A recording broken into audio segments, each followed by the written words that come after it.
Hello, and welcome to Beyond the Classroom. I'm Kendra, and today I'm going to show you how to make woven pictures like these and tell you a little bit about the history of this art form. Let's start by going over our materials. You will need a small picture frame with the glass taken out, some yarn in varying colors, some nice ribbon if you want a decorative piece, a popsicle stick, a tapestry needle, and a pair of scissors. If you registered for a kit, all of these items will be included. Let's go ahead and get started. The first thing we need to do is make our loom. To do this, we're going to take our white yarn and wrap it around our picture frame. You want to measure off a nice long piece of yarn, but if it turns out to be not quite long enough, that's okay. We can tie more on later. So start at the top and just tie a good tight knot. Doesn't have to be anything fancy, we just need it to hold. Now, bring your thread down, wrap it underneath twice, and this part can be kind of tricky just because it's a lot of yarn. Oh, yep, I've already messed up. And bring it under. From there, wrap it around the top twice, like last time, and bring it back under. And you're going to repeat this until you have your loom threaded.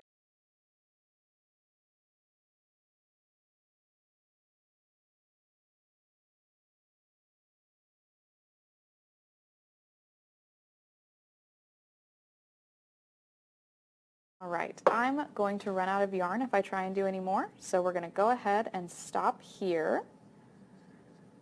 And we want to tie this off in a tight knot, as tight as we can get it.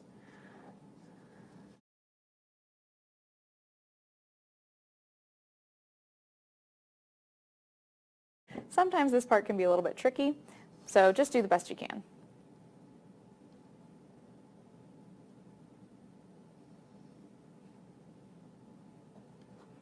And if it ends up being more of a loop than a knot, that's completely fine. We just need it to hold. You can also put a piece of tape over the end of the yarn if you would like, if you think that will hold a little bit better. So we have our loom. Now what we need to do is thread whatever color yarn you want to use first. I'm going to use this turquoise color. So again, you're going to measure off a nice long piece of yarn.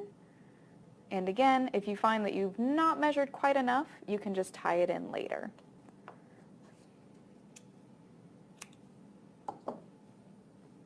Now, take your tapestry needle and thread it through. The eye of the needle is pretty big, so it should be fairly easy to thread, and give yourself a bit of a tail here. You're going to start by going over, under, over, under, over, under, all the way until you get to the end, and then just pull that through, again leaving yourself a bit of a tail. Now you're going to follow the opposite pattern back. So I ended under, so I'm going to start over and weave it through. And you're going to repeat this until you get either to the end of your yarn or until you decide that you want to change colors.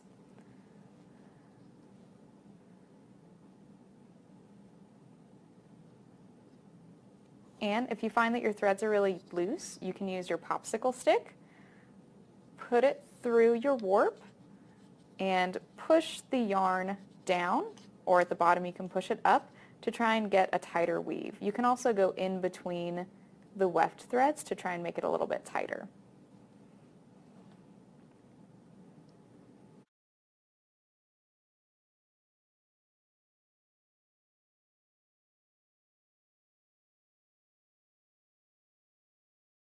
So once you get to the end of a row and you've decided that you want that to be your last row, you're going to take your needle with the rest of the thread and thread it down the nearest side and out. This locks the string in place and keeps it from unraveling later. You might find that you need to even out some of your rows after you do this, but that's totally fine. And you can just clip from there. Since we're done with our blue, I'm going to switch over to this pretty silver ribbon, And you're going to thread it the same way that you do your yarn. So just through the eye of the needle and give yourself a little tail. We're going to do a slightly different pattern with this one. We're going to go over 2, under 2, and repeat that. So you won't see all of your warp threads, just a couple. While we're weaving, let's talk about some of the history of this craft. Weaving has been practiced all over the world in virtually every culture in some way. In the Philippines, a stone tool used for preparing bark to weave has been dated to at least 1255 BC. The ancient Egyptians used looms as early as 4000 BC, and the Nile River region had a commercial cotton industry at the same time, used mainly for the manufacture of woven cloth that was typically used in clothing. While some weaves were simple and plain, others told stories and had elaborate designs that held deep symbolism, making the weavings pieces of art and cultural heritage. The weavers would differ across cultures. In some cultures, the women would do the job of weaving, while in others, like in some African communities, the women would spin and the men would actually do the work of weaving the cloth itself. It was such a part of everyday life that it's discussed in many forms of mythology and folklore.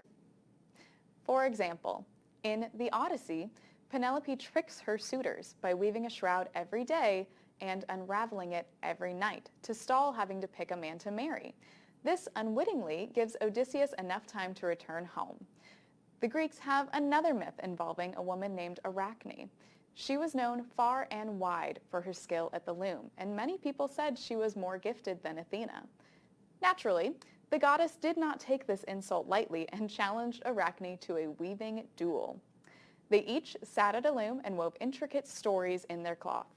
At the end, the crowd that had gathered judged Arachne to be the winner. But Athena would not have it, and rather than accept defeat gracefully, she turned Arachne into a spider, doomed to spend eternity weaving her web. Weaving has been used to make cloth, baskets, mats, hats, homes, and shelters. It has a long and fascinating history that I encourage you all to look into. Now, let's see how our final product turned out. Here it is! I hope you enjoyed this introduction to weaving and create more designs. If you're interested in exploring more crafts like this, be sure to check out some of these items from the Vigo County Public Library. Woven Art, 15 Modern Weaving Projects for You and Your Home by Elena Villar. Cardboard Loom Weaving, 25 Fast and Easy Projects by Harumi Kagayama. The Quilts of Gee's Bend by Susan Goldman Rubin. Cool Embroidery for Kids by Alex Kiskowski.